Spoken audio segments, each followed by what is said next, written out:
우리 하나님 말씀 우리 시편 150편 1절입니다. 시편 150편 1절 말씀.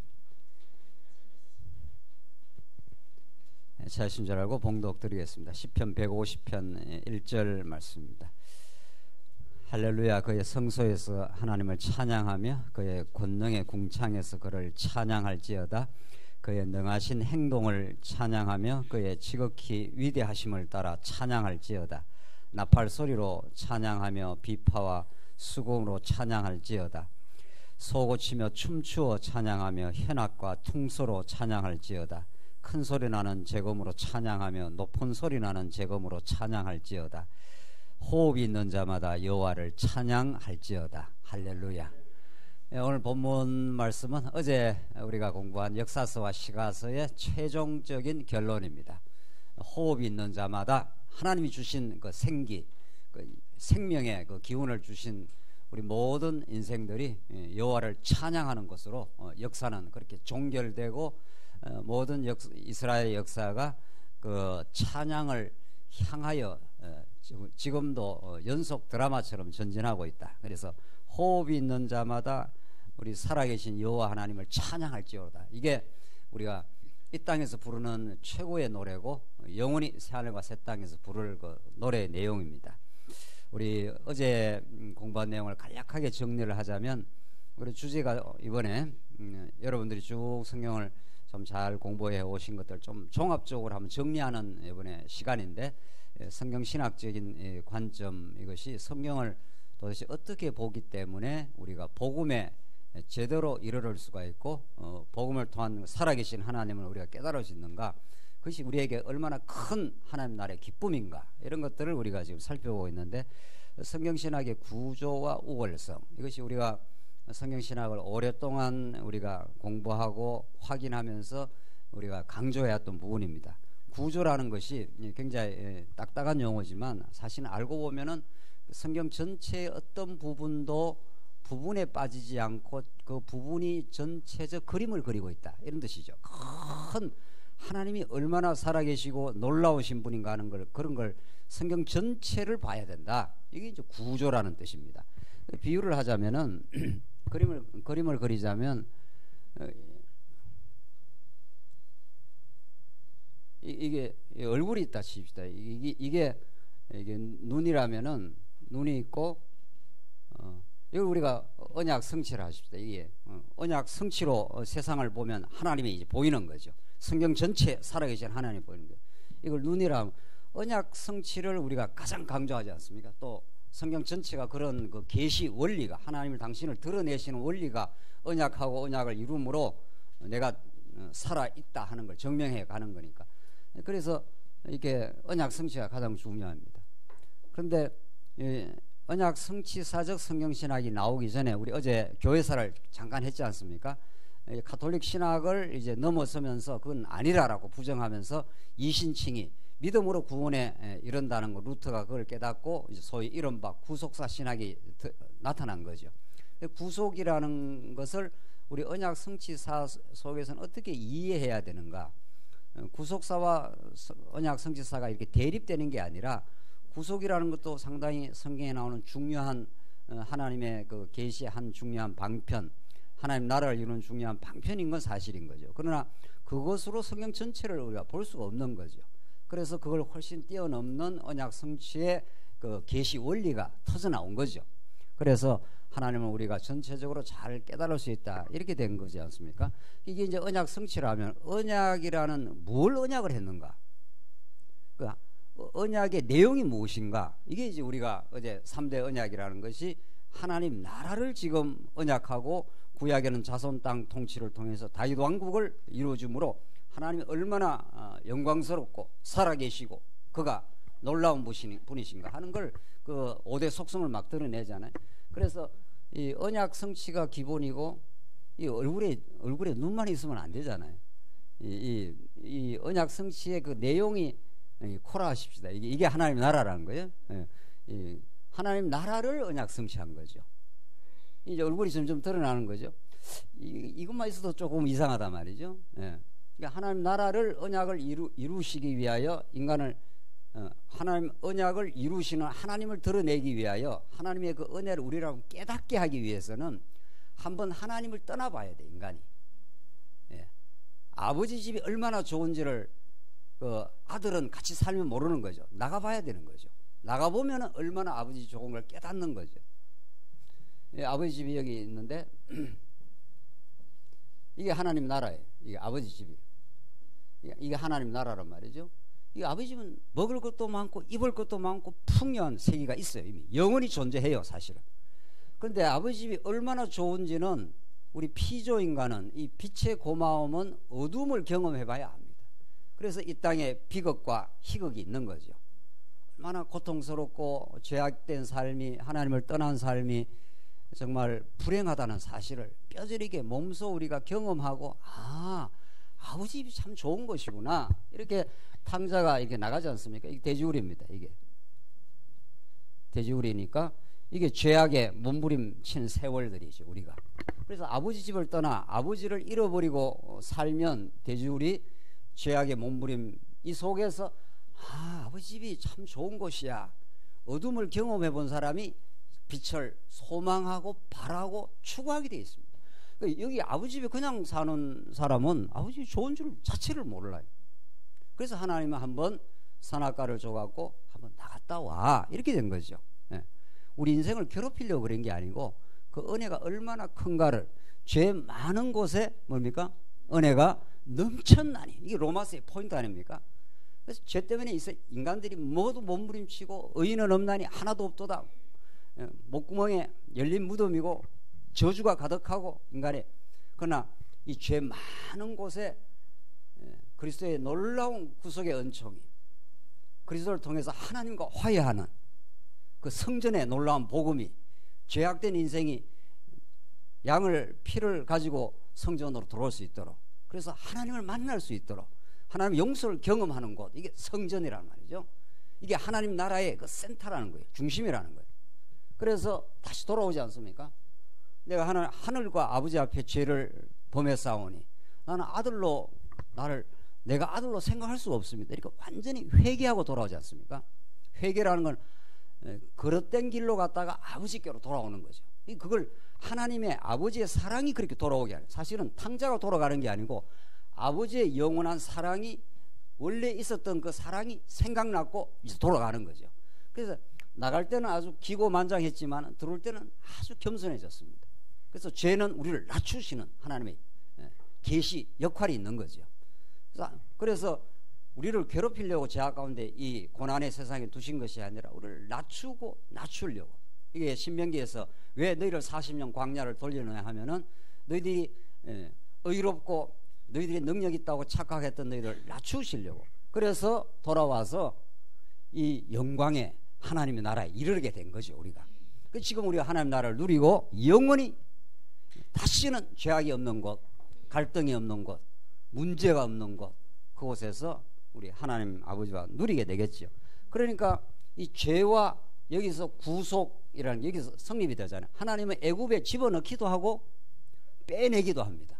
그래서 하나님의 살아계심과 은혜의 영광을 드러내는 거죠. 그리고 구속사라는 거는 죄와 구속, 요것만 가르치는 거죠.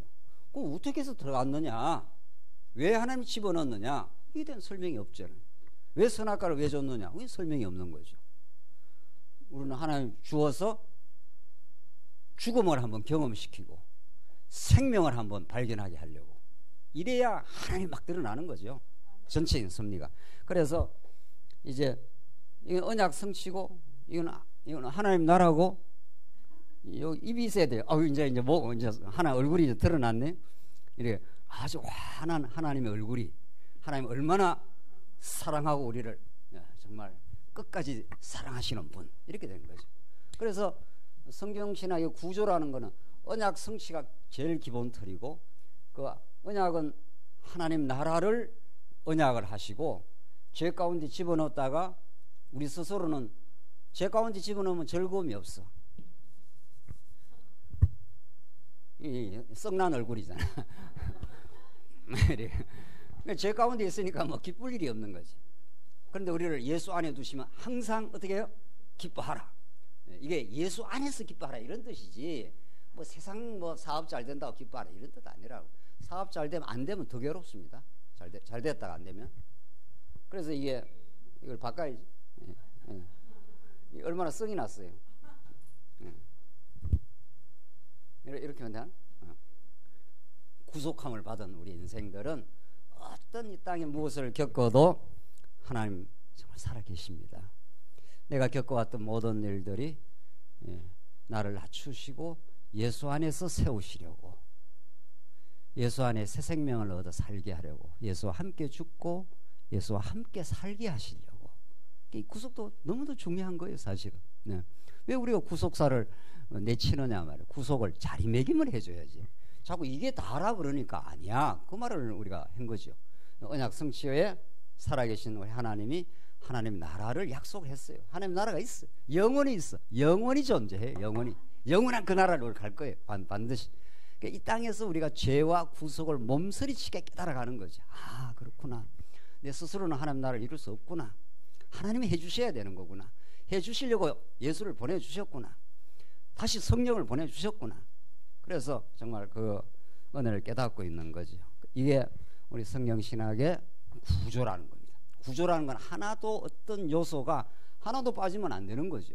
다 짜여져야 하나님의 환한 얼굴이, 하나님의 지극히 우리를 위해서 오래 참으시고 너희를 사랑하시는 여호와 하나님의 얼굴이 등장하기 때문에 우리는 삶의 여러 시련과 어려움을 겪어도 우리가 동행하신다는 걸 믿어지기 때문에 그 복음을 전하는 거죠. 우리가 강단에서 하나님 살아계신다고, 한번 언약하시면 끝까지 우리를 사랑하시는 분이라고.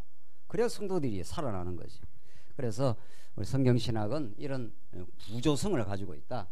우월성이라는 거 우리 어제 이야기한 대로 이렇게 신학적으로 우월한데, 이건 우리가 의롭고 우리가 잘나서 이걸 깨달은 게 아니다. 정말 그 은혜의 우월성을 하나님이 드러내신 것이다. 그 은혜가 더 우리에게 깨달아진다는 건 내가 어떤 존재였다는 겁니까? 말할 수 없이 하나님 앞에서 자기중심적인 죄인이었다고, 예수밖에 없다고, 예수가 우리의 전부라고, 그 예수를 붙들고 우리 여호와 하나님을 찬양하는 것이 우리 인생의 목적이라고, 이렇게 우리가 지금 깨달아가고 있는 중이죠. 어제 포인트는 그런 거였습니다. 오늘 이제 전진하겠습니다. 이제 역사서 다음 시가서 우리 어제 여기까지를 했고 오늘 선지서로 들어가겠습니다. 성경이 이렇게 되어 있다는 거죠. 역사서, 시가서, 선지서 이렇게 되어 있잖아요. 우리 5페이지를 한번 보십시오. 교환 5페이지를 한번. 역사서, 시가서, 선지서 박스가 있죠. 네모 박스에. 역사서는 그 중요한 강점이, 하나님이 언약을 하시면, 하나님 나라에 관한 언약을 하시면 그대로 다윗 왕국에서 자손 땅 통치를 통해서 역사 가운데 실정적으로 이루신다는 겁니다. 자손이 막 60만 대구로 번창을 하고 도저히 정복할 수 없는 가나안 땅을 정복을 해 들어가니까, 야, 이건 정말 우리가 할 수 없는 땅을 하나님의 능력을 이루시네. 그러니까 하나님의 살아계심이 너무 분명한 거죠. 하나님의 살아계심을 우리가 믿으면 두려울 게 뭐 있겠냐고요. 그래서 역사서는 하나님의 이 존재, 이 살아계심, 더 쉽게 하십시다. 살아계심. 지금 살아계셔서 우리를 지금 주관을 해간다는 거예요. 역사 주관을. 이게 역사서에서 강력하게 하나님의 존재가 드러나는 거죠. 근데 존재가 있으면 뭐가 반드시 따라 나옵니까? 이 사람이 있으면, 내가 살아있다는 사람이 있으면 그 사람의 뭐가 드러나는 겁니까? 이렇게 속성이 드러납니다. 성품이 드러나죠. 뭐 성품이 강하다라든가 느긋하다든가 뭐 따뜻하다든가 뭐 이런 게 이 존재와 더불어 속성은 붙어 있는 겁니다. 사실은 이게 분리될 수가 없어요. 하나님의 영원히 이렇게 하나님이 살아계시면 하나님의 살아계시는 그 존재와 속성은 분리는 될 수 없어요. 그런데 역사서는 주로 그 하나님의 살아계심이 이제 드러나고, 그 살아계심을 이스라엘 백성들이 깨닫고, 아, 진짜 하나님 진짜 전능하시구나. 내 능력으로는 자식을 낳을 수 없는데 하나님의 능력으로 낳게 하셨네. 한나도 마찬가지, 아브라함도 마찬가지. 그래서 시가서는 이제 속성, 5대 속성이 역사에 드러난 살아계신 하나님의 그 속성을 욥, 시편, 잠언, 전도, 아가 이렇게 기가 막히게 드러냈다는 거죠. 세상에 이런 것 책이 없는 겁니다. 또 이런 신학이 없습니다. 지금까지. 예, 구속사 신학은 이 시가서에 대해서는 막 캄캄한 거예요. 예. 뭐 욥, 시편, 잠언, 전도, 아가서가 왜 이렇게 기록되어 있는지. 또 중요한 거는 우리가 지금 우리 이번에 큰 그림만 그려가는 거니까 더 자세한 거는 차차 또 앞으로 공부하시면 되는 거니까 왜 역사서 뒤에 시가서가 붙어 있냐는 거예요. 문제는 시가서가 앞에 나올 수 있는가 말이죠. 역사서 뒤에 시가서가 붙은 이 포인트만 우리가 이번에 정확하게 이해를 하시면은 역사의 어떤 굴곡을 겪어도 이거는 시가서의 목적을 향해서 가고 있는 방법일 뿐이라는 거예요. 그렇게 역사서를 이해하면은 이게 잘 연결고리가 딱 붙어 있는 거죠. 이 연속 드라마처럼 착착착 진행되어서 호흡이 있는 자마다 여호와를 어떻게 해요? 찬양할지어다 할렐루야 이렇게 되는 거죠. 그 하나님을 깨닫게 하기 위해서 우리가 몸서리 나는 죄악도 경험했다는 거예요. 그리고 구속도 경험했다는 거예요. 애굽의 400년도 경험하고 해방도 경험하고 광야도 경험하고 다 우리가 경험한다는 거예요. 그리고 자 선지서 오늘 이제 선지서 공부하는데 왜 선지서가 또 맨 마지막에 붙어 있냐 이거지. 예. 여기에 대해서 우리 신학적 질문을 던져야 될 거 아니에요. 왜 선지서를 왜 공부해야 되고 왜 선지서가 왜 이스라엘 역사의 마지막에 붙어 있어야 되느냐. 선지서는 다윗, 솔로몬 이후의 이스라엘 후대 역사를 배경으로 하는 거죠. 시가서는 아브라함부터 다윗까지 이스라엘의 그 전반기 역사를 배경으로 해서 주로 다윗이 많이 노래한 거잖아요. 다윗, 솔로몬이. 그게 시가서 아닙니까? 그러나 선지서는 이스라엘 역사의 후반기를 배경으로 깔면서 선지서라는 이 장르가 문학이 장르가 터져 나오는 거죠. 그게 구약의 결론으로 그래 되어 있다는 거예요. 그러니까 선지서는 다윗 솔로몬 이후에 나라가 이렇게 쪼개지는 또 비극을 겪습니다. 이 비극 아니에요. 이게 나라가 쪼개진 게 한 나라가 말이죠. 근데 하나님이 이탈 왕조를 섭리를 해버립니다. 또 이미 나라가 쪼개질 것도 이미 다 예언을 해놨습니다. 너 쪼개져 나라가. 그러니까 하나님이 막으시면 막을 건데 선악과를 하나님께서 막으려면 얼마든지 막죠. 뱀이 서서서 기 들어온 거 아니에요. 하나님이 야 임마 너 어디 기 들어와 여기 내가 만들어 놓은 예대네. 이러면 못 들어오죠. 그 하나님 뭐 하셨나 그때 막 이렇게 기 들어오는데 기 들어왔는지 나라 들어왔는지 뭐 그건 우리가 알 바는 아니지만은 그렇잖아요. 그게 안 풀리는 거예요. 하나님 그걸 모를 리가 있나요? 하나님 막으려면 못 막겠냐고요. 이스라엘 역사가 이렇게 갈라져 가지고 엄청 싸웁니다. 여기 북이스라엘하고 남쪽 유다하고. 그래서 북이스라엘대로 다 우상 숭배하고 남쪽 유다는 더하지. 이거는 또 성전에서 아세라 목상 섬기고 바알신 섬기고 여호와 하나님 안 섬깁니다. 그래서 결국 나라가 이렇게 북이스라엘은 아수르에서 망하고 남쪽 유다는 바벨론에서 아주 망하고 이렇게 되잖아요. 이 북이스라엘이 멸망 시점, 남쪽 유다의 멸망 시점, 이때 막 폭포수처럼 이제 선지자들이 터져나가요.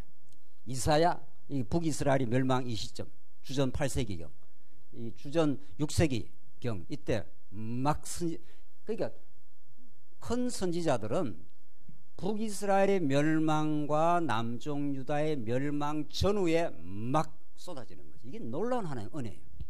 나라는 붕괴되고 막 불행을 겪는데 그때 뭐가 가장 많이 떨어진다는 겁니까? 하나님의 말씀이 나타난다는 겁니다. 이게 하나님이 하시는 일입니다. 우리 인생이 아무리 고달프고 힘든 일을 겪어도 말씀만 들리면은 살아나는 거고, 아무리 인생이 형통해도 말씀이 안 들리면 그게 불행이에요. 그게 지금 뭐 이 땅에 우리 한국에 뭐 못 먹고 못 살아서 지금 이렇게 우울증이 많나요? 오히려 말씀은 가장 우리의 삶의 고난과 어려움 속에 달콤하게 들립니다. 사실은 그 말씀을 찾게 돼 있고. 그래서 처음에 이 말씀을 깨닫고 말씀 오늘 우리 김 목사님하고도 이야기했지만 처음 우리 말씀 들어요. 너무 놀라고 이래서 말씀 듣고 나니까 막 너무 그 마음에 기쁨과 행복이 있어. 또 말씀을 배워보니까 이게 고난의 좁은 길을 가는 것이라 뭐 이렇게 성경에 우리가 배웠지 않습니까 우리가. 그래서 하나님 고난을 주시옵소서. 진짜 고난이 와버렸어요. 제가 고난을 통해서 하나님을 더 배워가겠습니다. 뭐 이렇게 기도를 했더니만 뭐 엄청나게 막 고난이 막 쏟아지는데 감당이 안 돼가고 기도도 함부로 할 게 아니더라고요. 지나고 나니까 그것도 다 의미 있었다. 그때 다 무너지고 내가 얼마나 어리석은 존재인지 능력 없는 존재인지를 하나님께서 그냥 아주 적나라하게 노출을 시키고 그리고 선지서의 말씀이 들리는 거 아니에요. 이스라엘 백성이 역사 배경, 그래서 선지서는 이런 배경 속에서 앞에서 역사서와 시가서를 종합한 내용이에요. 정말 놀랍습니다. 예. 하나님의 살아계심과 그 5대 속성을 무너진 상황과 세워지는 역사를 통해서 종합적으로 드러내요. 선지서가. 그러면서 마지막에 누구를 강력하게 예언합니까? 그리스도가 오신다. 그분이 우리를 대신해서 죽으시고 대신해서 살아나실 것이다. 이렇게 선지서가 구약 역사의 결론처럼 드러나는, 결론처럼이 아니라 결론으로. 그래서 선지서는 때리고 싸매시는, 무너뜨리고 세우시는 사역 중심이죠. 1차적으로는 드러나는 건 전부 다 그래요. 이사야, 예레미야, 에스겔, 다니엘 전부 때리고 싸매고 뽑아내고 심으시고 멸하고 세우시고 이런 전부 원리가 똑같아요. 사실은. 그러니까 선지서가 아주 복잡하게 보이지만 우리 성경신학적 관점에서 선지서를 잘 정리를 하면은 아주 알기가 쉽고 또 이 선지서를 마지막에 이렇게 하나님께서 못 박아 놓은 그 이유가 있구나.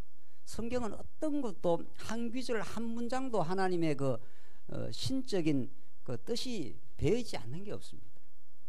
그걸 알면 이게 성경을 믿지 마라 해도 안 믿을 수가 없어요. 이 선지서가 이렇게 이스라엘 후대 역사, 이게 전반기 역사인데 다윗 이후의 후대 역사의 배경으로 해서 이스라엘 역사에 가장 참혹했던 시기, 가장 불행했던 시기, 가장 고통스러웠던 이 시기에 가장 많은 은혜의 복음이 떨어진 게 선지서입니다. 너희들 내가 한번 언약대로 때린다.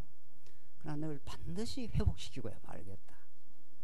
이사야는 강렬한 하나님의 그 은혜와 사랑이 이사야처럼 강렬하게 드러나는 게 없죠.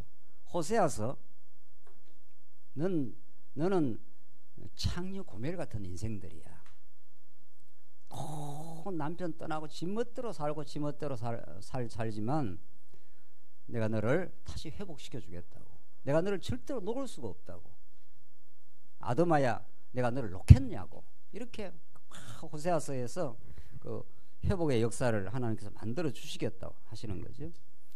그래서 이 역사서와 시가서를 선지서는 종합하고 있다. 이 문학적으로도 그렇고 신학적으로도 그렇습니다. 선지서는 역사도 포함되어 있고 시적 노래도 막 포함이 되어 있거든요. 선지서에. 그러면서 최종적으로는 누구를 예언하고 있다고요? 아주 직접적으로. 물론 뭐 역사서 시가서도 다 뭐 메시아 예언이지만 선지서는 더 강렬합니다. 뒤로 가면서. 자, 그래서 조금 넘어가서 이제 7페이지 이제 좀 본격적으로 보입시다. 7페이지 구약 역사서와 선지서. 오늘 이걸 우리가 확인하는데, 그래서 역사서와 선지서는 불가분의 관계입니다. 뗄 수 없다는 거예요. 후반기 역사, 다윗 이후에 이스라엘 백성의 범죄의 역사와 바벨론에 의해서 붕괴되는 그 비극의 역사, 그러나 70년 만에 기적적으로 회복되는 역사, 이걸 통해서 하나님의 살아계심을 이스라엘 백성이 얼마나 많이 느꼈을까 말이죠. 그래서 열왕기상하는 특별히 열왕기상하, 역대기상하, 그게 전부 이스라엘 후대 역사 아닙니까? 열왕기상하는 언제 기록되었는가 하면은 남쪽 유다가 다 붕괴되고, 그래서 다시 포로 귀한 그 전후에 기록됐다는 게 정설입니다. 그러니까 이스라엘 백성들은 성전도 다 회파돼 버렸지, 나라 다 뽑혀버렸지. 그러니까 진짜 이거 하나님 살아계시느냐 말이죠. 하나님 살아계시면 어떻게 우리가 바벨론 신에 져가지고 우리가 이렇게 포로로 잡혀와 있는 거. 포로라는 게 이스라엘 백성들이 나라를 다 잃어버리는 거 아닙니까?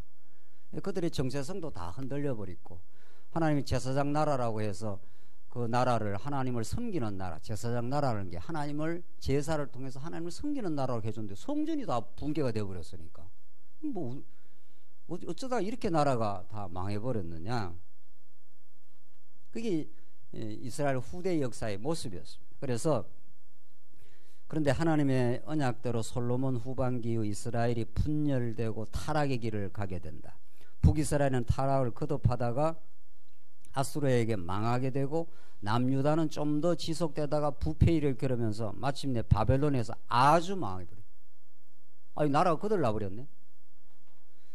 그런데 선지서는 이러한 이스라엘의 심각한 범죄, 그로 말미암는 역사의 고통, 환난, 이런 시기에 가장 농도 짙은 하나님의 복음의 메시지가 떨어진다는 겁니다. 자, 오늘 여기서 선지자의 역할을 보십시다.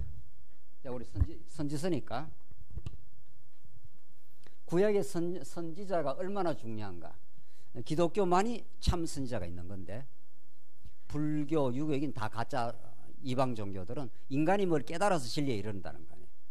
그러나 기독교는 우리 인간이 다 타락했기 때문에 스스로는 진리를 깨달을 수도 없고 진리를 발견할 수도 없고, 그래서 진리는 외부로부터 와야 되는 겁니다. 하나님으로부터 주어져야 되는 겁니다. 그런데 왜 선지서의 이 선지자는 도대체 뭐 하는 사람이냐는 거예요. 그것부터 우리 알아야 선지서가 이제 해석이 될 거 아니에요.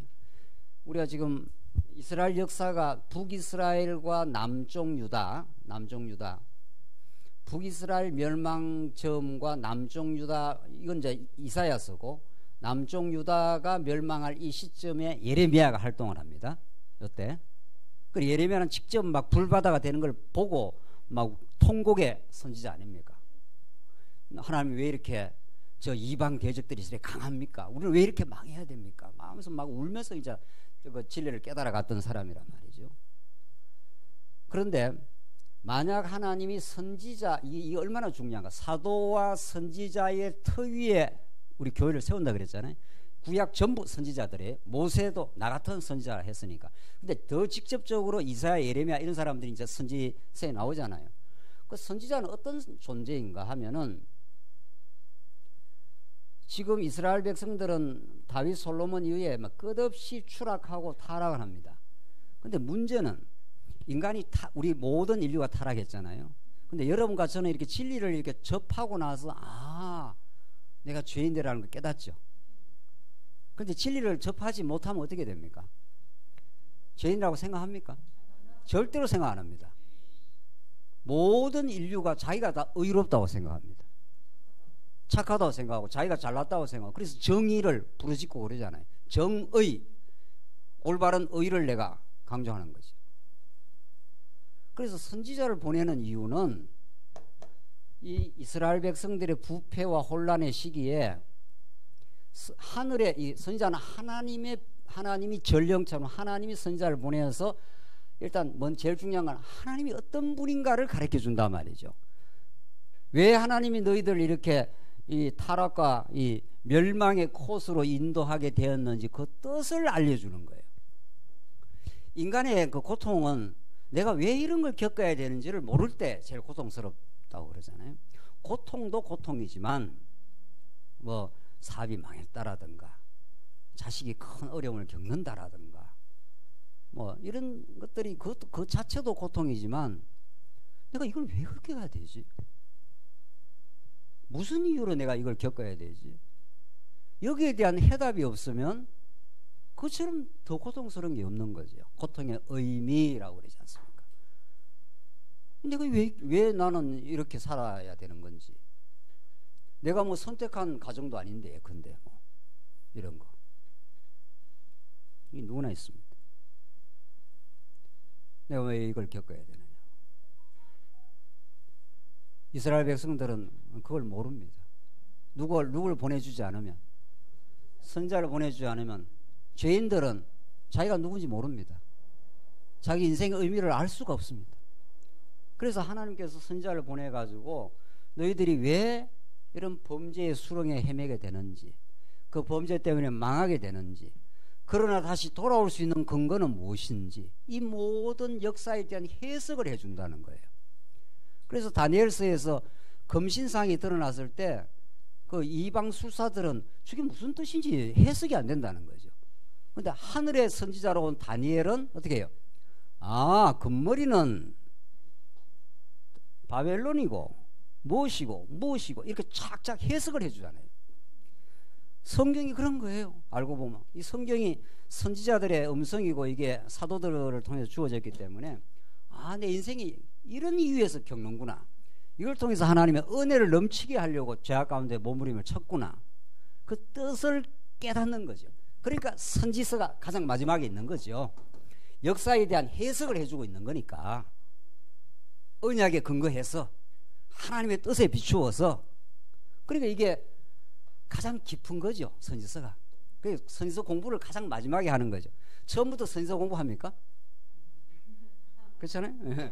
아, 뭐 성경신학 공부하셔서 갑자기 뭐 이사야 공부하자 이렇게 우리 목사님 가셔갖고 쫙 창세기부터 해석하셨을 거 아니에요. 그 창세기부터 에스더까지 알으니까 뭐 선악과 문제도 풀려야 되고 그 전에 3대 언약도 풀려야 되고, 그래 쭉 공부하니까 아, 이래서 시가서가 이렇게 오대 속성을 찬양하게 되었구나. 그러면 그 이후에 선지서는 또 무슨 뜻이지? 이렇게 될 거 아니에요. 그 위에 마태복음, 누가, 요한, 이거는 어떻게 전개되는 거예요? 이렇게 계속 연속 드라마처럼 계속 이런 앞에 걸 전제해서 막 이렇게 전진을 한다는 거죠. 그러니까 성경이 얼마나 재미있겠어요. 재밌는지 재미없다는 뜻인지 뭐 잘 모르겠는데 이거 뭐 너무도 예, 그래서 너무도 성경이 그렇게 돼 있어요. 사실은 성경이 그렇게 돼 있어서 쭉 이렇게 이제 교회에서도 우선 역사서를 성도들한테 가르쳐야 되죠. 역사는 참 재밌는 그 드라마잖아요. 아브라함이 약속했는데 낳을 수가 없었다고, 하나님 낳게 하셨다고, 할렐루야 하고 하나님 여호와가 드러난다고, 하나님 이렇게 약속을 이뤄내시는 살아계신 분이라고, 이렇게 역사서 쭉 하고 나서 시가서가 막 터져 나오고, 그 다음 그 역사서와 시가서를 전체 묶어서 다시 한번 하나님 이 비극 속에서 이 비극을 허락하신 하나님, 이런 거죠. 하나님 너희들 들어가면 다 망해, 날 떠나갈 거야. 이게 신명기에 예언이 돼 있어요. 이스라엘 백성들이 범죄할 게 신명기에 이미 모세 언약에 예언이 돼 있다고요. 벌써 그 하나님 다 아시는 거예요. 다 정해놓은 거예요. 사실은 왜? 떠나가야 회복의 기쁨을 얻지. 떠나가지도 않는데 어딜 돌아오기는. 아버지 집에 그냥 살면 뭐 행복하나요? 행복 안 해요. 이 큰아들 놈은 나는 염소도 한 마리 안 잡아주고 막 불평이 많았잖아요. 누가 행복해 합니까? 둘째 아들 놈이. 둘째 아들은 나가서 아버지 배반하고 뭐 몸부림치고 뭐 제약 가운데서 수렁에서 허우적거리고 하다가 아버지 집 그때 좋은데 하고 돌아오잖아요. 그러면 둘째 아들은 아버지 집에 돌아오니까 너무 좋은 거죠. 아버지를 위해서 살아야지, 이렇게 되는 거죠. 그러니까 이제 살든지 죽든지, 사도 바울이 그런 거라. 내가 살든지 죽든지 주의 그리스도의 이름만이 존귀하게 되기를 원한다고. 그게 막 자발적으로 나오는 거란 말이에요. 깨닫고 나오는 거기 때문에. 그렇잖아요. 그래서 선지서가 그런 거란 말이죠. 선지서는 하나님의 뜻을 선지자를 통해서 이 수렁에 빠진 이스라엘 백성들에게, 너희들이 왜 이 수렁에 빠진 줄 알아? 너희들의 힘으로는 절대로 회복될 수 없어. 그러나 내가 언약에 근거해서 내가 회복을 시키고 마는 여호와야. 나는 살아있어. 이렇게 되는 거죠. 살아계시고 내가 전능자야. 바벨론 신 아무것도 아니야. 내가 바사왕 고레스를 들면 너희들을 다시 해방시킬 수 있는 여호와 하나님이야. 내가 너희를 사랑해. 이런 거죠. 그러니까 살아계심과 속성을 최종적으로 묶어가지고 마지막 선지서에서 막 하늘에 말씀이 내리꽂히는 거 아니에요? 이사야, 예레미야, 에스겔, 다니엘, 뭐 호세야 등등등등등등 해서 말라기까지 그렇게 나가는 거죠. 이걸 우리가 이런 성경 신학을 확인하게 되면 정말 성경의 복음을 깨닫게 되고 우리가 소망을 가지게 되고 우리와 우리 성도님들이 수렁에 많이 빠집니다. 우리 이렇게 말씀 깨닫고도 많이 빠집니다. 우리가 하나님께서 계속 단련을 시키고 가기 때문에 고난과 흔들림 속에 있는 성도들이 세임을 얻는 거죠. 하나님, 내가 얼마나 하나님의 은혜를 깨달았고 내가 얼마나 죄인인가도 알았습니다. 그럼 하나님 우리를 든든하게 새로 회복시켜 주실 것을 믿습니다. 이렇게 되는 거죠. 그래서 이사야 박사를 한번 보십시오. 때리시고 싸매심을 예언합니다. 내가 너희를 머리끝에서 발끝까지 너희가 어제 상처가 없는 곳이 없이 너희를 때리겠다. 너희들이 이렇게 범죄했다. 지독한 너희들의 범죄한 인생들이다. 그러나 내가 위로하라 위로하라. 이사야 40장부터 하나님의 그 위로가 떨어지면서 너희를 반드시 회복시키고야 말겠다. 이런 강렬한 하나님의 뜻이 이사야를 통해서 드러나는 거죠. 예레미야는 더 한 단계 더 들어갑니다. 아주 너희를 뽑아내버리겠다. 너희들이 범죄로 말미암아서 생수의 근원이 나를 버린 너희들의 죄악을 그냥 두질 않겠다. 내가 언약한 대로 너희를 하면 아예 뿌리채 뽑아버리겠다. 막 불타고 난리가 난 거 아니에요. 그러니까 예레미야가 울면서 왜 우리는 이렇게 뽑혀야 됩니까? 이 재앙의 무슨 뜻입니까? 그러니까 우리 삶의 행복과 재앙은 겸해서 막 찾아오는 거죠. 아무도 그걸 피할 길이 없는 거죠. 그러나 그 재앙을 통과하고 나면 그게 하나님의 은혜의 손길이었다고. 예레미야가 그렇게 말합니다. 네가 재앙 같은 현실이었지만 내가 너를 다시 회복시켜야 한다. 재앙이 복이라는 거예요.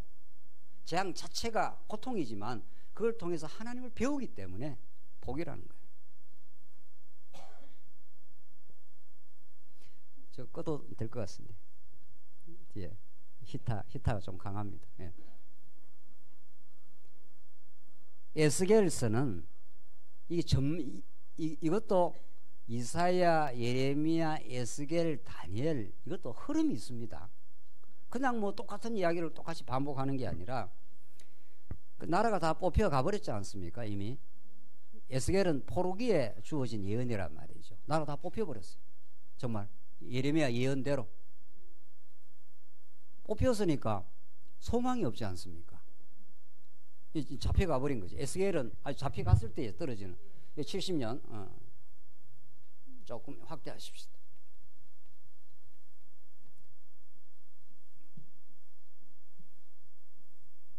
이게 70년 포로 기간이에요. 이사야하고 남쪽 유다가 멸망 시점 이 예레미야하고 에스겔은 아예 잡혀갔을 때 이제 완전히 절망입니다. 다시는 우리는 돌아갈 수 없어요. 바벨론이 얼마나 강대한 나라인 줄 아십니까? 그 당시에 이스라엘은 조그마한 나라입니다. 그 무슨 강대한 나라의 손아귀에서 벗어나느냐고. 그런데 하나님의 그 회복의 역사는 에스겔의 뒤에 성전 이상으로 가득 차 있습니다. 에스겔 후반기, 전반부는 똑같아요. 다 가증한 범죄, 하나님을 버린 범죄, 그 범죄를 계속 고발하고 밝혀주다가 에스겔은 성전의 환상으로 가득 차 있습니다. 그리고 마지막에 여호와 삼마라, 여호와 함께 하신다고, 존재하신다고. 그 성전이 뭡니까? 성전이 왜 성전이 그렇게 중요합니까? 모든 선지서는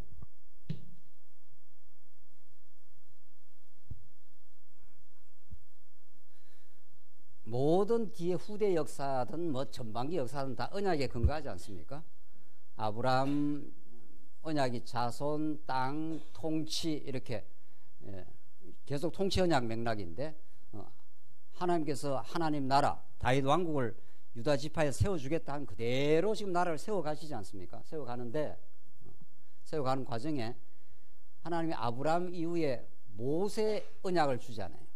그래 모세 언약에서 너희들 이 땅에 들어가면 배부르고 살찌면 나를 떠나서 범죄하게 돼. 그래서 내가 만방에 다 흩어버릴 거야. 고통을 줄 거야 이 말이죠.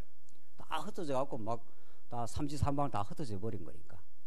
그러나 내가 반드시 너희들을 속죄하고 회복시킬 거야. 이게 모세 언약의 예언이 되어 있습니다. 그 예언대로 망하는 거란 말이죠.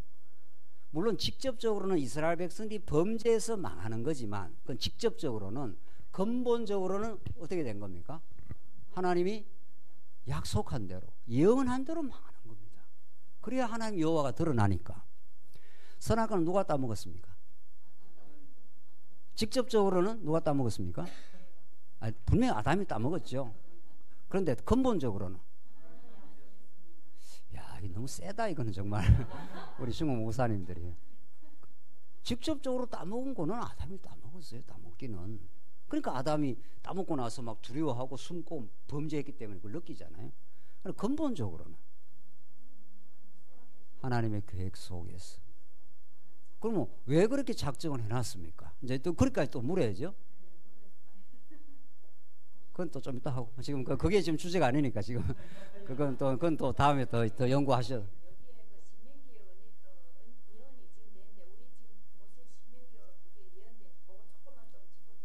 신명기 28장, 29장, 30장, 31장 계속 그 어간에 신명기에서 너희들이 들어가면 배부르고 살찌면 나를 떠나가게 될 것이다.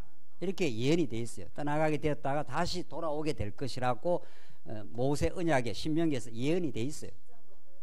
28장, 29장 나가도 가도 복받고 하는 그 어간, 29, 30장 그 모압 땅 언약인데 크게는 모세 언약. 차근차근 이제 또 하십시오. 공부하고.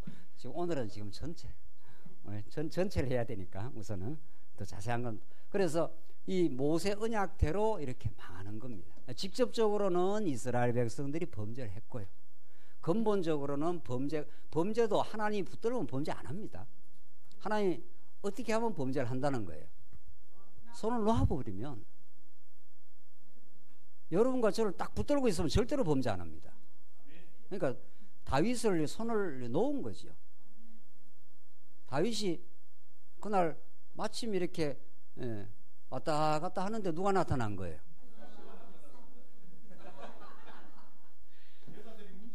여자의 문제. 여자가 문제가 아니고 여자한테 넘어간 남자가 더 문제지. 예. 그래서 그날 그냥 왔다 갔다 할 때 그 바세바가 모욕 안 하고 있었으면 범죄가 안 되는 겁니다. 범죄도 뭐 내가 한다고도 되는 것도 아니. 그런 환경이 없으면 또 범죄도 안 돼요. 그 마음의 육신의 소욕도 발생도 되는 거고, 되도록 놔두면 범죄의 1차 조건이 형성되고 또 환경도 그래 생겨야 범죄도 되는 겁니다. 그러니까 범죄도 궁극적으로 하나님의 주권 속에서 이루어지는 거죠. 그러니까 그러고 나서는 다 하나님이 했다 또 이렇게 하면 안 되고. 이거 잘 정리를 해야 돼요. 이걸 잘 정리가 안 돼갖고 자꾸 헤매는 수가 있는데 잘 정리가 되는 거예요. 직접적으로는 이스라엘 백성이 범죄했어요. 그래서 돌아와가지고 에스라 9장, 다니엘 9장에 이스라엘 백성이 굉장히 회개합니다. 하나님, 우리가 잘못했습니다. 정말. 그런데 우리를 이렇게 돌아오게 해서 감사합니다. 이렇게. 그러니까 요 부분이 요거는 굉장히 정교하게 정리를 해야 되고, 일단 큰 맥락만 오늘 정리하십시오. 그래서 망했다가 이제 회복하지 않습니까? 그래서 이 언약의 근거에서 되어진다 하는 게 우선 언약 성취사에서 가장 중요한 부분이에요. 지금 구속사 신학에서는 그냥 이스라엘 백성이 잘못해서 망했다, 요 말만 하는 거죠. 그러니까 잘못해서 망했으니까 우리가 회개해야 된다, 요 말만 강조하는 거예요. 회개도 누가 하게 하는 겁니까? 하나님이 하게 하는 거죠. 하나님 그 놀라운 은혜를 깨닫게 하면은 은혜가 언제나 전제되어 있습니다. 하나님의 은혜와 사랑을 깨닫는 사람은 탕자가 돌아왔을 때 내가 잘못했다 깨달았잖아요. 하늘과 아버지 앞에 죄를 범했사오니 뭔가 이렇게 느꼈어요. 이 고통 속에서 느끼긴 했지만 진정한 회개는 아니에요. 뉘우치는 거하고 회개하고는 다릅니다. 뉘우치는 건 내가 뭘 좀 잘못했네, 이 정도가 뉘우치는 거고, 회개는 잘못했네 정도가 아니라 풍성한 은혜를 깨닫고 완벽히 변하는 거예요. 탕자가 돌아왔죠. 아버지가 쫓아나온 거죠. 그 자기는 굉장히 아버지 만나는 게 면목이 없고 자기가 범죄했다는 걸 이렇게 죄책감을 갖고 있기 때문에 주춤주춤해서 지금 돌아오고 있는 거죠. 회개는 그게 회개가 아니에요. 진짜 회개는, 최종적 회개의 열매는 아버지가 쫓아나온 겁니다. 아버지가 더 기다린 거죠. 사실은 자식 나가면 아버지가 더 답답지 뭐, 자식보다도. 그래 아버지가 끌어안고 잔치를 벌려 반지를 끼워줘. 내 자식이야. 그 인장이라는 게 아들을 그 징표란 말이죠. 송아지를 잡아. 그러니까 이 자식은 웬 내가 한 일이라고는 죄밖에 없는데 이 잔치가 웬일이냐는 거예요. 여러분과 제가 천국 잔치가 그렇게 된 거 아니에요. 이 말씀 듣는다는 게 우리가 뭐 잘한 게 있나요? 범죄한 것밖에 없지. 근데 하나님께서 그 놀라운 은혜로 감싸주고 덮어주니 그때라야 그 아들이 아버지 내가 정말 잘못했고 이제 아버지의 사랑을 깨달았습니다. 이게 진짜 회개예요. 그렇잖아요. 뭐 좀 잘못했다고 느끼는 건 뉘우치는 정도고, 뉘우치는 건 요쯤에서 일어난 거고, 아 내가 이거 하늘과 아버지 앞에 죄를 범했구나. 죄 범했다는 것만 깨달으면 또 범합니다. 아버지의 사랑을 돌아와서 완벽하게 깨닫고 나야 내가 아버지를 위해 살아야 되겠네. 이렇게 되는 거죠. 그래서 이 성경신학을 제대로 잘 공부를 해야 우리 생활 윤리까지 정확하게 정리가 되는 거죠. 정말 깨닫고 나면 뭐 방종이 일어난다든가 뭐 지멋대로 산다든가 이게 말이 되겠냐고요. 이 은혜를 깨닫고 나면 아버지 뭐 해드릴까요? 아버지 뭐가 힘드신지요? 이렇게 나가는 거죠. 이 자식이 이 아버지 집에 돌아와서 그렇잖아요. 뭐 이야기하다 지금 일로 갔네 지금 그렇잖아요. 그러니까 여기에서 그래서 하나님이 이 한번 보낸다는 거예요. 한번 나가봐. 바벨론 가서 한번 살아봐. 얼마나 그게 고통이고 힘든 세월인지. 그러고 나서 극적으로 돌아오자마자 에스라 시대에 돌아오자마자 막 성전 짓고 난리 났지 않습니까? 지금 성전 포인트인데. 그래서 여기서 에스겔에서 성전의 환상을 보여주는 거예요. 왜 보여줍니까? 성전이 뭐 하는 곳입니까? 제사 드리는 거. 어떤 자가 제사를 드립니까? 아니 하나님 백성이 제사를 드리는데 하나님 백성이 어떤 하나님 백성이 제사 그 양을 잡아서 그래 오느냐고요. 죄 지은 자가. 그 이스라엘 백성들은 말할 수 없이 죄를 많이 지었으니까. 그러니까 성전이 있어야 이스라엘 백성이 살 길이 열리는 겁니다. 이거 뭐 시간이 없어서 다 못하지만 우선 간략하게 보십시다. 돌아와서 이스라엘 백성이 돌아와서 이 성전부터 먼저 짓지 않은 에스라 성전입니다. 이게 에스라 시대 때. 그 성전이라는 것이 많은 곳이에요. 이게 죄인들이 죄 많은 백성, 죄인들은 거룩한 하나님 앞에 나가면 적사합니다. 그 자리에서 죽어요. 그러니까 뭐를 가지고 오라는 거예요? 빈손 들고 오지 말라고 했지 않습니까? 재물을 갖고 가야 돼요.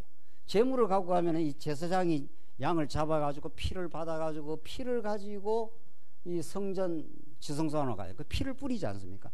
그러면 하나님이 용서하셨다고 하나님 구름이 그 임재를 하시는 거죠. 그럼 이스라엘 백성들 할렐루야 하는 거죠. 찬송을 하고. 그러니까 성전은 죄인이 하나님을 만나는 장소예요. 그걸 회막이라 그러잖아요. 하나님을 만날 수 있다는 거예요. 네. 그러니까 성전이 없으면, 그러니까 에스겔에서 성전을 보여주는 것은 너를 다 망했어. 죄 덩어리야. 죄값대로 말하면 못 돌아와. 그러나 돌아올 수 있는 근거가 있어. 모세에게 언약한 대로 모세에게 이미 성전을 다 성막을 보여줬지 않습니까? 죄인들이 하나님께로 나올 수 있는 길을 열어놨어. 그래서 성전을 다시 짓게 될 거야. 그걸 알고 에스라가 돌아와서 뭐부터 짓습니까? 성전부터 지어요. 하나님 우리를 용서하셨다고, 용서의 길이 열려있다고, 새롭고 산 길을 열어놓으셨다고. 그게 히브리서에서 구약의 아론보다, 구약의 모든 성전제보다 더 우월하신 참 성전 대신 예수님이 드디어 출현했다고. 성전보다 더 큰 이가 내게 있다고. 그래서 이스라엘 백성들이 살 길이 열리고, 그리고 나서 에스라가 느헤미야가 돌아와서 이렇게 성곽을 짓지 않습니까? 이게 유다 나라입니다. 이게 사실은 다윗 왕국의 회복인 거죠. 다윗 나라가 다시 이렇게 회복되는 걸 보여주는. 그래서 성전을 보여주고 에스겔 때 다니엘이 멸하시고 이방 나라는 멸해버리지만 유다 나라는 회복, 나라 회복이라는 게, 성전 회복이 나라 회복의 상징이라는 거예요. 용서를 받았기 때문에 나라를 회복시켜 주겠다는 거예요. 다시 내가 여호와 아니냐, 내가 살아있는 여호와 아니냐, 이렇게 지금 선지서가 이루어지고 있는 중이죠. 그래서 선지서는 역사 가운데 때리시고 싸매시는 하나님의 사역을 통해 다시 한번 하나님의 살아계심과 위대한 속성을, 영광을 확증할 뿐만 아니라, 자 마지막에 이제 오늘 첫 시간 이렇게 선지서가 이루어질 뿐 아니라 이 모든 게 우리가 선지서를 읽었다 치십시다. 이렇게 구약 역사에서 진짜 하나님께서 언약대로 무너뜨리고 언약대로 세우시는 여호와 하나님이 정말 긍휼과 자비가 많으신 분이구나 하는 그 여호와를 깨닫죠. 그걸로 끝나면 구약에서만 끝난 거죠. 또 우리 모든 지금 구약 공부는 언제나 마지막에는 어디로 귀결이 되는 겁니까? 모세의 율법과 선지자의 글과 시편에 나를 위해서 기록된 거라고. 예수 그리스도에 대한 기록, 예수님이 그렇게 해석을 하지 않습니까? 구약을 하고 마지막에 예수 그리스도로 종결되지 않는 해석은 아직은 해석이 총체적으로 완전한 해석이 안 된 거죠. 예수님이 구약 전체를 바라보면서 이 구약의 모세율법과 시편과 선지자의 글이 나를 향하여 기록된 것이 이루어져야 하리라. 예수님 그렇게 말하지 않습니까? 그러니까 예수 그리스도를 충분히 마지막에 설명을 해야, 그래야 예수 그리스도의 지체인 우리 교회가 설명이 되는 거죠. 그래서 이 선지서는 이렇게 죄값대로 무너지고 언약에 근거해서 죄대로 무너지고, 그러나 하나님의 언약대로 회복시키는 그 사역은 때리고 싸맨다는 거 아니에요. 무너지게 하고 세워진 이 사역은 장차 오실 예수 그리스도가 우리의 죄를 걸머지시고 십자가에서 허물어지시고 머리에 가시면류관 쓰시고 창 받으시고 그 피를 다 쏟으시고 희생 제물이 되어서 우리가 그 영원한 사랑을 확정하시고, 로마서의 표현대로 그리스도가 우리에게 그 사랑을 확정하셨느니라고. 하나님의 사랑이 아니면 인간은 절대로 안 변합니다. 이 타락한 인간은 하나님의 그 크고 놀라운 은혜와 사랑만이 우리를 자발적으로 하나님께 순종하게 하지, 그 놀라운 위대한 하나님의 사랑의 복음이 전가 안 되면, 그래서 요한일서 신약성경도 마찬가지로 하나님은 사랑이시라. 사랑은 온갖 두려움을 다 내어 쫓나니. 인간이 다 두려워서 지금 벌벌 떨고 있는 거예요. 두려워갖고 공격하고, 두려워갖고 돈 버리고, 두려워가지고 지금 벌벌 떨고 있는 거다. 그 사랑을 확인하면 두려움이 사라지는 거죠. 하나님 내 이대로 좋습니다. 지금 죽어도 상관없습니다. 우리 아이들도 하나님께서 책임지실 겁니다. 벌벌벌 두려우니까 하나님이 자꾸 잊어버리는 거죠. 하나님을 경외하는 것이 지혜의 근본이라 하는 게 그런 뜻이라는 거죠. 그래서 이런 그 구약의 모든 선지자 때리고 싸매는, 무너뜨리고 세우는 사역은 우리의 모든 죄를 걸머지시고 언약대로 십자가에서 허물어지시고 피와 물을 다 쏟으시고 그 사랑을 확정하시고 3일 만에 부활하심으로 하나님의 영원한 생명을 우리에게 확정하시고 하나님의 아들임을 입증을 하신 거죠. 그래서 우리에게 아들의 명분을 주셔서 우리도 하나님의 아들이라, 거룩한 제사장이라, 이 영광스러운 직분을 주신 거죠. 별로 놀라질 않는데 하나님 왕 같은 제사장이라, 이런 신분이 세상에 어디 있어요? 우리 왕이라는 거예요. 우리를 죄악으로 몸부림친 우리 인생들을 왕 같은 제사장이라. 제사장이 뭐 하는 게 제사장? 구약의 제사장처럼 중요한 건 없어요. 제사장이라야 하나님을 만나지 않습니까? 백성은 못 만나. 반드시 제사장을 통해야 하나님께로 나아갈 수 있잖아요. 하나님의 존전에서 문지기로 있는 것이 악인이 첫날보다 더 귀하다고. 우리는 그런 존재가 되어서 하나님을 아버지라 이렇게 모시게 됐다는 거죠. 누구 때문에? 예수 때문에. 그렇죠? 그래서 우리는 예수의 이름으로 찬양하고 예수의 이름으로 노래하고 예수의 이름으로 여호와 하나님을 깨닫는 거죠. 그래서 하나님 여호와와 예수는 불가분리한 거죠. 분리할 수 없는 복음으로 그렇게 선지서가 죽고 부활하실, 그래서 이 땅 위에 하나님 나라를 펼쳐나가실 그분을 우리에게 보여주는 거란 말이죠. 3시간 정도 하고 우리 쉬었다 하시죠.